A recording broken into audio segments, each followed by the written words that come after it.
பாஜக மாநில தலைவர் நயினா நாகேந்திரன் செய்தியாளர்களை சந்தித்து வருகிறார். அந்த நேரலை காட்சிகளை தற்போது பார்த்துக் கொண்டிருக்கிறோம். பாரதிய ஜனதா கட்சியினுடைய தமிழகம் தலைநிமிர தமிழனின் பயணத்தில் அந்த பயணத்தை முடித்து வைத்து பல்வேறு கருத்துக்களை சொல்லி போயிருக்கிறார்கள். விரைவில் தேசிய ஜனநாயக கூட்டணி பலவாய்ந்த கூட்டணியாக அமையும். 2026 ஏப்ரல் மாதம் நடைபெறுகிற தேர்தலில் தமிழ்நாட்டில் மிகப்பெரிய ஆட்சி மாற்றம் ஏற்பட்டு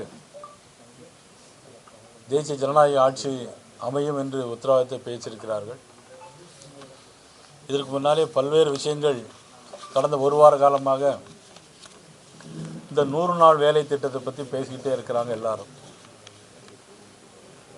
திராவிட முன்னேற்ற கழகத்தை சார்ந்தவர்களும் காங்கிரஸ் கட்சியை சேர்ந்தவர்களும் அந்த கூட்டணியில் இருப்பவர்கள் எல்லாம் ஏதோ வேலையை நிறுத்திவிட்டோம் என்று சொல்லிக் கொண்டிருக்கிறார்கள்.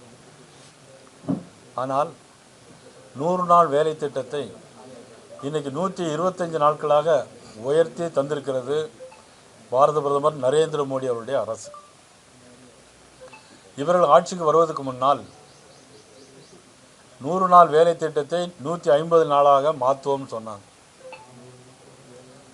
ஆனால் இன்னைக்கு பிரதமர் நரேந்திர மோடி அவர்கள் அந்த 100 நாள் வேலை திட்டத்தை 120 நாளாக உயர்த்தி 15 நாளுக்கு ஒரு முறை கொடுக்கிற அந்த சம்பளம் ஒரு வாரத்திற்கு ஒரு முறை கொடுக்கிறதுக்கு இன்னைக்கு வழிவகை செய்திருக்கிறார்கள். அது மட்டுமல்ல, முந்தி 100 நாள் வேலை திட்டம் அப்படின்னு சொன்னால் அது திமுக காரங்களுடைய வீட்டிலையும் அவங்களுடைய ஆட்களுக்கு தேவையான உதவிகளை செய்வதற்கு மட்டும், சில இடங்களில் ஆட்கள் வராமலேயே அவங்களுக்கு சம்பளம் கொடுக்கறது மாதிரியும் அந்த திட்டத்தில் பல குளறுபடிகள் இருந்தது. இன்னொன்று பார்த்திங்கன்னா, நல்ல மழை பெஞ்சு நாற்று நடவு சமயம் அல்லது வயல் அறுவடை சமயங்களில் வேலைக்கு ஆள் ரொம்ப கஷ்டமாக திண்டாட்டமாக இருந்துச்சு. இப்போ அந்த சட்டத்தை பல முறை வழிவகை செய்து திருத்தி நடவு காலங்களிலும் சரி அறுவடை காலங்களிலும் சரி அவர்களுக்கு அந்த இடத்தில் மட்டும் வேலை இல்லை, ஆனால் உறுதியாக ஆண்டொன்றுக்கு 125 நாள் வேலை உறுதியாக தருவோம் என்று அதிலே வழிவகை செய்யப்பட்டிருக்கிறது. அது மட்டும் முந்தியெல்லாம் பார்த்திங்கன்னா ஏதோ போவாங்க, அவங்களுக்கு வேண்டிய வேலையில் மட்டும் செஞ்சுட்டு வந்துடுவாங்க. இப்போ அப்படி இல்லை. இப்போது சப்போஸ் நல்ல மழை பெஞ்சு நல்ல வெள்ளம் வருது அப்படின்னா அதுலேயும் அந்த வாட்டர் ரிலேட்டட் ஒர்க்கு அதுலேயும் அதை பயன்படுத்தலாம். சில புயல் வெள்ளம் அடிக்குது அப்படின்னாக்கி அதுலேயும் என்ன பண்ணலான்னா அதுக்கும் அவர்களை பயன்படுத்திக்கலாம். இப்படி பலதரப்பட்ட சூழ்நிலைக்கு தகுந்தால் போல அரசாங்க வசதிக்கு தேவைப்பட்டார் போல அந்த வேலைகளை மாற்றி அமைத்து கொள்வதற்கு அதில் வழிவகை செய்யப்பட்டிருக்கிறது. அது மட்டும் இல்லை, முந்தியெல்லாம் எப்படின்னா வேலைக்கு வர்றாங்களா இல்லையானே தெரியாது. இப்போது நேரே அக்கௌண்ட்டுக்கு போயிடும். அது மட்டும் இல்லை, ஃபிங்கர் பிரிண்ட் வைக்கணும் இப்போ. அதனால் கண்டிப்பாக எல்லோரும் வேலைக்கு போவாங்க. முந்தி திமுகவில் என்ன பண்ணுவாங்கன்னா வேலைக்கு போகாமலே சம்பளத்தை எடுத்துக்கிடுவாங்க. அதெல்லாம் தான் கண்டுபிடிச்சு எல்லா குறைகளையும் எங்கெங்கே என்னென்ன இடத்தில் ஓட்டைகள் இருக்கிறதோ அதெல்லாம் கண்டுபிடித்து அடைத்து இப்போ 125 நாளுக்கு உறுதியாக அந்த வேலையை தருவோம்னு பாரத நரேந்திர மோடி அவர்கள் சொல்லியிருக்கிறாங்க.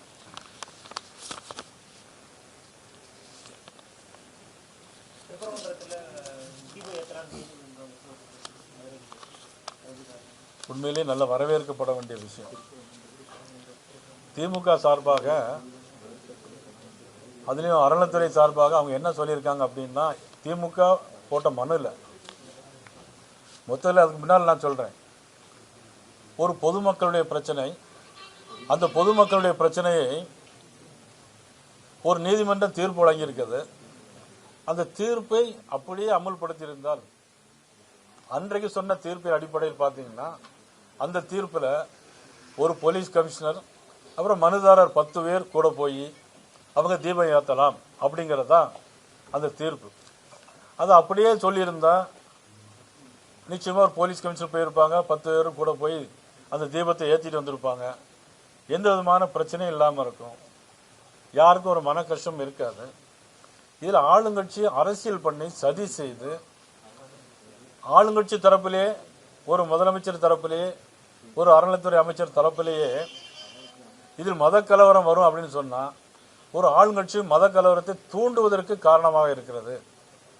அப்படின்னு தானே அர்த்தம். அதில் அப்படி தான் பொருள் கொள்ள முடியும். இப்படிப்பட்ட ஒரு அரசாங்கம், எதுக்கு எடுத்தாலும் நீதிமன்றம், நீதிமன்றத்தில் போய் நீதிபதி சொன்ன தீர்ப்பை மீறி உச்ச நீதிமன்றம் போறாங்க, உச்ச நீதிமன்றத்தில் திருப்பி அனுப்பி விடுறாங்க. பிறகு நீதிபதியை நீக்க வேண்டும் சொல்லி பாராளுமன்ற உறுப்பினர் எல்லாம் போய் கையெழுத்து வாங்கி பாராளுமன்றத்தில் போய் இவ்வளவு அவசியம் நாட்டில் என்ன அவசியம் வந்திருக்கிறதா எங்களுடைய கேள்வி. பாரதிய ஜனதா கட்சியினுடைய சார்பாக நாங்கள் கேட்பது, இந்த அளவுக்கு நீங்கள் அதில் என்ன நடைபெறப் போகிறது? உண்மையிலே மத கலவரத்தை தூண்டுவது யார்? முதலமைச்சரா இல்லையா? அறநிலையத்துறை அமைச்சரா இல்லையா? அப்படிதான் எங்களுடைய கேள்வி. இதுல வேற நீங்க என்ன? மக்களின் மனதை உணர்வுக்கு எதிராக நடந்து கொண்டது தமிழக அரசு என தொடர்ந்து வாதம் வச்சுட்டு வராங்க. இந்த பிரச்சனை நீங்க எப்படி பாக்குறீங்க? நீதிபதிகளும் இது தொடர்பாக சொல்லியிருக்காங்க. நீதிபதிகளே என்ன சொல்லியிருக்காங்க? அரசாங்கம் இதில் அரசியல் பண்ணக்கூடாது, இதில் அரசியல் பண்ணக்கூடாது, மக்களுடைய மனதை புண்படுத்தக்கூடாது, தொடர்ந்து நீதிபதிகளை தீர்ப்பை மதிக்க வேண்டும் அப்படின்னு தான் நீங்க சொல்லியிருக்காங்க. இதையாவது புரிந்து கொள்ள வேண்டும் என்பதுதான் எங்களுடைய வேண்டுகோள். திமுகவை சேர்ந்தவர்களாக இருந்தாலும் சரி. இந்த விஷயத்துல தமிழக அரசுக்கு ஒரு மிகப்பெரிய தோல்வின்னு ஏற்கிறீங்களா? நீங்க எப்படின்னு பாக்குறீங்க? இந்த விஷயத்தில் மட்டுமல்ல, தமிழக அரசு எல்லா விஷயத்திலுமே தோல்வி. ஜாக்டோ ஜியோ உங்களுக்கு எல்லாருக்கும் தெரியும். நீங்க யாரும் திருப்பி திருப்பி போட மாட்டேங்கிறீங்க பத்திரிகையில. அவங்க தேர்தல் அறிக்கையில சொன்னாங்களா இல்லையா? ஓல்டு பென்ஷன், பழைய ஓய்வூதியம் வாங்கிட்டாங்களா? யாரும் ஜீவோ போட்டாங்களா? இல்ல வாங்கிட்டாங்களா? ஜீவோ போட்டாங்க. ஜூன் மாசம் தாரன்னு சொல்லியிருக்காங்க. இல்ல ஜீவோ போடல, ஜூன் மாசம் தரேன்னு சொல்லியிருக்காங்க. ஜூன் மாசம் யார் முதலமைச்சரா இருப்பாங்க? ஜூன் மாசம் முதலமைச்சரா இருக்க போறது யார்? மக்களின் முதல்வர் வருவார். இதை கூட நம்பி நம்மளுடைய அரசு ஊழியர்கள் இருக்காங்கன்னா, அவங்க தேர்தல் அறிக்கையில சொன்னாங்க ஓல்டு பென்ஷன் ஸ்கீம் கொண்டு வரும். ஜூன் மாசம் யார் முதலமைச்சர்? சில குறைபாடுகள் இருக்கு. என்னன்னா, தற்போது வேலை பார்க்கக்கூடியவங்க 2003 இருந்து 10% அவரோட சம்பளத்திலிருந்து பிடித்தம் செய்யப்பட்டுதான் அந்த தொகையும் வழங்குமாறு சொல்லியிருக்காங்க. ஆனா அது பழைய ஓய்வு திட்டத்தில் இல்லை. அதாவது என்ன, மத்திய அரசு ஒரு திட்டத்தை அறிவிச்சிருக்கு, ஏற்கனவே பண்ணிட்டு இருக்கு. அதான் எல்லாமே காப்பி அடிச்சுட்டு இருக்காங்க. அதாவது 2003 இருந்து 10% அவங்க பணத்தை பிடிக்கும் போது, அவங்க சப்போஸ் 2025 இருந்து அல்லது ரிட்டையர்ட் ஆகணும் வச்சுக்கோங்க, அவங்க கெட்டின படம் கூட கிடைக்காதே. கெட்டின படத்தில் பாதி தானே கிடைக்கும். அப்ப எவ்வளவு முழு பூசணிக்காக சோற்றில் மறைக்க வேண்டியது இந்த அரசு. இதையும் நம்பி எப்படி வாபஸ் வாங்கினாங்கன்னு எங்களுக்கு தெரியலையே. ஜூன் மாசம் தருவோம்னு சொல்லிட்டாங்க. அந்த ஜூன் மாசம் என்ன சொல்லுவாங்க? ஒரு குதிரைக்கு என்ன பண்ணுவாங்க தெரியுமா? குதிரைக்கு அந்த ஒரு கூடையில வாயில கொள்ள கட்டி விட்டுருவாங்க. அது நடந்து போயிட்டே இருக்கும். சாப்பிட்றோம் போயிட்டே இருக்கும். ஆனா ஒரு நாள் அது சாப்பிடாது. அது நடந்து போனதான் மிச்சம். நடந்து போனது தளர்ந்து போனதான் மிச்சம். யாரு புல்லு யாரு குதிரை? அது ரெண்டு பேருமே புரிஞ்சுக்கிட்டா சரிதான். அவ்வளவுதான்.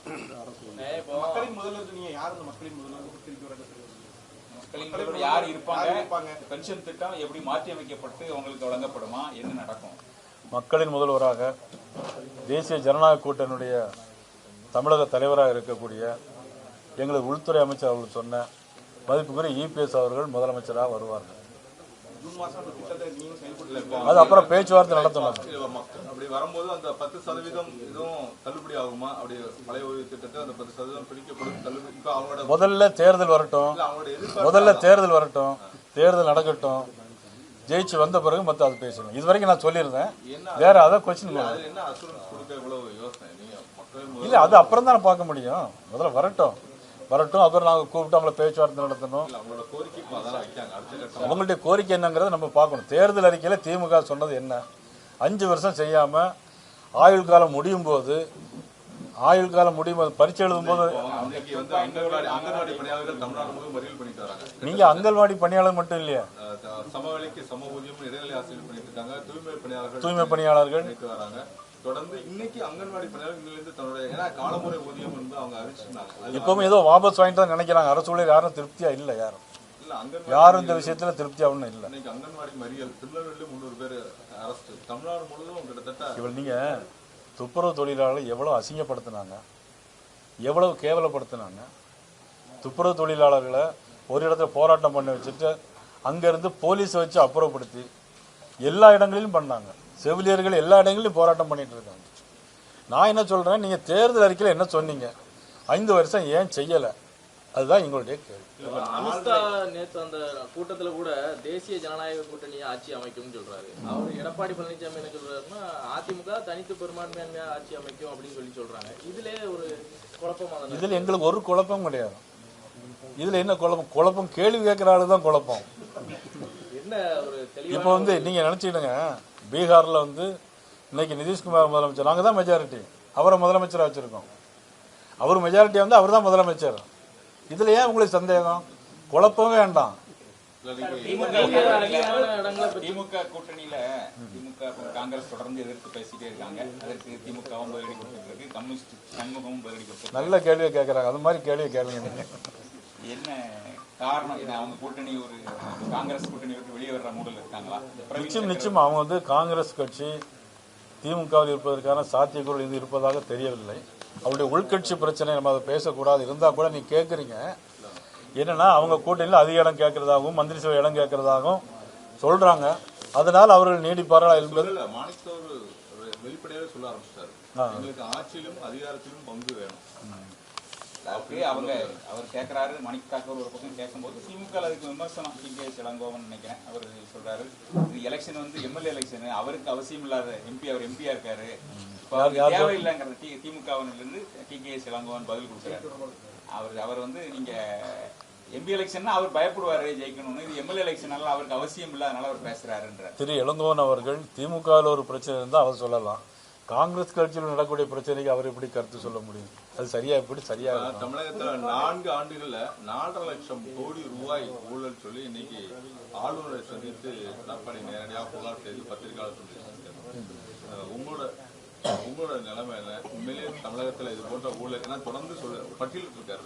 உள்ளாட்சி துறையில எவ்வளவு இருக்கு, கல்வித்துறையில எவ்வளவு இருக்கு, சுகாதாரத்துறையில எவ்வளவு இருக்குன்னு பட்டியலிட்டு போட்டிருக்காரு. கிட்டத்தட்ட 4.5 லட்சம் கோடி ரூபாய்ன்னு சொல்லியிருக்காப்ல. நீங்க போய் பாக்குறீங்க, அதான் ஊழல் மட்டும் இல்லைங்க. இந்த ஆட்சி அவர்களுக்கு திமுக குடும்ப ஆட்சி. மதிப்புக்குரிய துணை முதலமைச்சராக கூடிய மதிப்புக்குரிய ஸ்டாலின் அவர்களை எப்படியாவது முதலமைச்சராக்க வேண்டும் என்பதற்காக எதையும் செய்வதற்கு இன்னைக்கு தயாரான சூழ்நிலைக்கு திமுக இருக்கிறது. அதனால ஒரு போலி மத சார்பின்மையை கடைபிடித்துட்டு இருக்கிறாங்க. இன்னைக்கு எல்லாரும் அதை புரிஞ்சுக்கிட்டாங்க. அதனால வரக்கூடிய காலங்களில் தேர்தலில் நிச்சயமாக ஆட்சி அமைக்க போவது என்னுடைய தேசிய ஜனநாயக கூட்டணி. அதுக்கு உங்களுடைய எல்லாருடைய ஒத்துழைப்பு வேணும். எப்படி எங்கள்கிட்ட கேள்வியை மடக்கி கேட்குறீங்களோ இதே மாதிரி முதலமைச்சரையும் திமுகவினரையும் காங்கிரஸ் கட்சி தொடருமா, விடுதலை சிறுத்தைகளை தொடருவீர்களா அப்படிங்கிற மாதிரி கேள்வியெல்லாம் கேளுங்க. இவ்வளோ ஊழல் குற்றச்சாட்டு இருக்கு. மக்களுக்கு இப்போ 9 லட்சம் கோடி ரூபாய் கடன் வச்சிருக்கீங்க. இபிஎஸ் அவர்கள் இருக்கும்போது 4 லட்சம் கோடி ரூபாய் கடன் இருந்தது. ஒவ்வொரு தனி மனிதனுக்கும் இப்போ 2 லட்சம் ரூபாய்க்கு கடன் இருக்கு. இப்போ வெறும் 3000 ரூபாய் கொடுத்து ஏமாத்துறீங்க. நீங்கள் எதிர்கட்சியாக இருக்கும்போது மதிப்புக்குரிய முதலமைச்சராக இருந்த இபிஎஸ் அவர்கள் முதலமைச்சராக இருக்கும்போது 5000 ரூபாய் கொடுக்க வேண்டும் என்று போனீங்க. திமுகவை சேர்ந்தால் போராடினாங்க. நீ போன தடவை நீங்கள் பொங்கலுக்கு ரூபா கொடுக்கல, அதுக்கு முந்தின வருஷம் கொடுக்கல. இப்போ 3000 ரூபாய் கொடுக்குறீங்க. ஏன்? ஓட்டுக்க வேண்டியா? அட்வான்ஸாக கொடுக்குறீங்களா? தோல்வி பயம் இல்லை, தோல்வி நடுக்கம். நீங்க பேசும்போது கரூர் விவகாரத்துக்கு 41 பேர் உயிரிழந்ததற்கு செந்தில் பாலாஜி தான் காரணம் பகிரங்கமா குற்றம் சாட்டு நீங்க பேசியிருக்கீங்க. அவர் அதுக்கு பதில் கொடுத்துருக்காரு. அவருக்கெல்லாம் பதில் சொல்ல வேண்டிய அவசியம் இல்லை. எப்படி பார்க்குறீங்க? எனக்கும் மதிப்புக்குரிய செந்தில் பாலாஜியும் எந்த காழ்ப்புணர்ச்சியும் கிடையாது. இப்போ நேரில் பார்த்தா கூட நான் பேசுவேன். காழ்ப்புணர்ச்சியே கிடையாது. அவர் சொல்லியிருக்காரு, அவருக்கெல்லாம் நான் பதில் சொல்ல வேண்டியது இல்லைன்னு சொல்லிட்டே பதில நிறைய சொல்லியிருக்காரு. அதுக்கு நானும் பதில் சொல்ல விரும்பல. டிடிவி தினகரன் அவர்கள் செய்தியாளர் சந்திப்பிலும் முக்கியமான ஒரு கருத்தை சொல்லியிருக்காரு. கூட்டணி குறித்து தமிழ்நாட்டினுடைய நலன் சார்ந்து மட்டும்தான் முடிவு எடுக்கப்படும், எங்களுடைய சுயநலம் சார்ந்து எந்த முடிவும் எடுக்க மாட்டோம் அப்படின்னு சொல்லியிருக்காரு. துரோகிகளை நாங்கள் இதில் பார்க்க மாட்டோம், நண்பர்கள்னு கூட பார்க்க மாட்டோம் அப்படின்னு சொல்லியிருக்காரு. நல்ல விஷயம் தானே அது.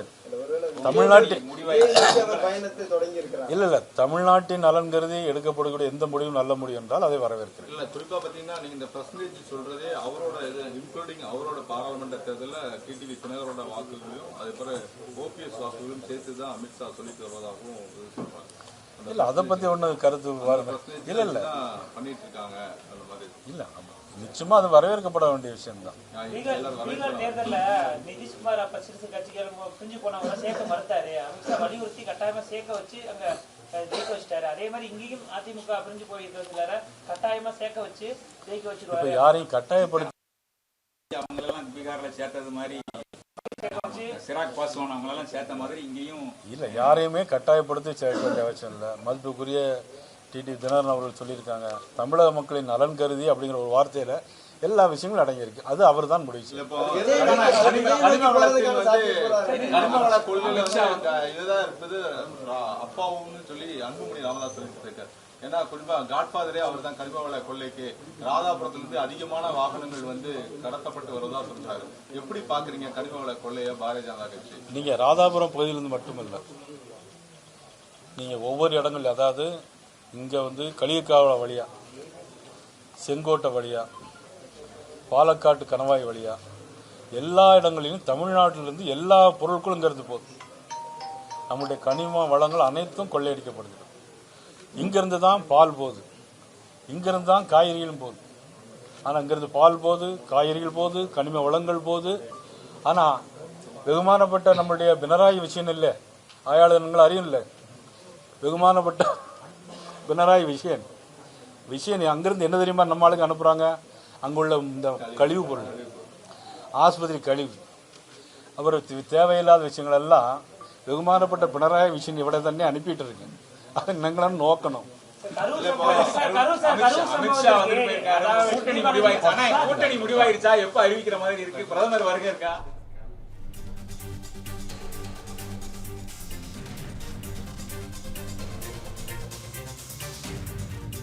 திருப்பரங்குன்றம் விவகாரத்தில் உயர்நீதிமன்ற மதுரை கிளை மீண்டும் ஒருமுறை நீதியை நிலைநாட்டி உள்ளது என பாஜக மாநில தலைவர் நயினா நாகேந்திரன் தெரிவித்திருக்கிறார். பல முறை நீதிமன்றத்திடம் குட்டு வாங்கியும் திமுக திருந்தவில்லை எனவும் அவர் கூறியிருக்கிறார். தீபத்தூன் திருப்பரங்குன்றம் சுப்பிரமணிய சுவாமி கோவிலுக்கு உரியது என நீதிமன்றம் கூறியதற்கு நன்றி தெரிவித்திருக்கிறார். சட்டம் ஒழுங்கை சொந்த வசதிக்கு பயன்படுத்துவது தவறானது என திமுகவுக்கு நீதிமன்றம் சம்மட்டியடி கொடுத்துள்ளது எனவும் அவர் கூறியிருக்கிறார். திருநெல்வேலி மக்களே, நம்ம திருநெல்வேலியில உங்களுக்குன்னு ஒரு சொந்த வீடு கட்ட ஒரு பெஸ்ட் சான்ஸ் வந்திருக்கு. Yes, launching G Square Artistic Enclave Thachanallur. திருநெல்வேலியோட ஃபர்ஸ்ட் எவர் கேட்டட் கம்யூனிட்டி, அதுவும் அமிர்தா வித்யாலயம் பக்கத்திலேயே. நம்ம G Squareல மட்டும்தான் no middle man, so no extra charges. அதனாலேயே market price 30 lakhs per cent இருக்கும்போது G Square பிரைஸ் ஒரு சென்ட்டுக்கு வெறும் 6.9 lakhsல கொடுக்க முடியுது. திருநெல்வேலியில எங்க வேணா தேடி பாருங்க, இதை விட கம்மியான பிரைஸ்ல இவ்ளோ தரமான கம்யூனிட்டி கிடைக்க வாய்ப்பே இல்ல. சோ சான்ஸ் மிஸ் பண்ணாம இன்னைக்கே உங்க பிளாட்டை புக் பண்ணிருங்க. G Square Artistic Enclave.